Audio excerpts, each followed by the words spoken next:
మా అమ్మ పచ్చి కొబ్బరి చట్నీ ఉంటుంది టిఫిన్స్లోకి. సూపర్గా ఉంటుంది. 2 నిమిషాల్లో రెడీ అయిపోతుంది. చాలా సింపుల్ అండ్ టేస్టీ. రాయలసీమలో సూపర్గా ఉంటుంది. ఎలా చేద్దామో చూసేద్దాం పదండి. దీనికోసం చిన్ని మిక్సీ జార్లో మనకైతే నీట్గా కడుక్కున్న పచ్చి కొబ్బరిని 1 కప్పు తీసుకుంటే సరిపోద్ది. అండ్ కొద్దిగా పచ్చిమిర్చి. మేమైతే కారం చాలా బాగా తింటాం, అందుకే కాస్త ఎక్కువగా వేసుకుంటున్నాం. మీరు చూసుకొని వేసుకోండి, లేకపోతే మండిపోద్ది. అండ్ కాస్త కరివేపాకు. అండ్ దాంతోపాటు ఒక 10 నిమిషాలు వేడి నీళ్ళలో నానబెట్టుకున్న పచ్చిశనగపప్పు అండ్ వెల్లుల్లి అండ్ దాంతోపాటు కొత్తిమీర దీనికి చాలా ఇంపార్టెంట్. సో కొత్తిమీర మీరు ఎంత వేసుకోగలిగితే అంత వేసుకోండి.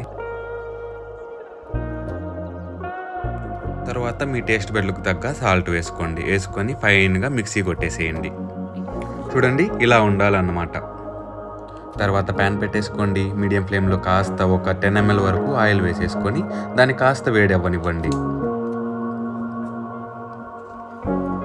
అండ్ వేడి అయిన తర్వాత దాంట్లో 1 టేబుల్ స్పూన్ జీలకర్ర అండ్ 1 టేబుల్ స్పూన్ సాసవులు వేసుకొని దాంతోపాటు కాస్త కరివేపాకు వేసుకొని బాగా చెట్లనివ్వండి. చెట్లనిచ్చిన దాన్ని ఇందాక మనం పేస్ట్ చేసుకున్న చట్నీలో వేసుకొని చాలా నీట్గా కలిపేసుకున్నాం అనుకో, మనకు వేడిగా చాలా టేస్టీ అయిన పచ్చి కొబ్బరి చట్నీ మనకు రెడీ అయిపోతుంది. ఇది టిఫిన్స్లోకి, లెమన్ రైస్లోకి, దోశలోకి వీటిలోకి చాలా బాగుంటుంది. ఎంజాయ్ చేసేసేయండి. చట్నీ చూడ్డానికి నచ్చింది కదూ, చేస్తే కూడా అంతే బాగుంటుంది. ఒకసారి ట్రై చేసేసి దాన్ని ఖచ్చితంగా ఎలా ఉందో కామెంట్లో చెప్పేసేయండి. అండ్ ఇలాంటి వీడియోస్ కోసం లైక్ చేయండి, షేర్ చేయండి, సబ్స్క్రైబ్ చేసుకోండి. థ్యాంక్ యూ సో మచ్ మామా.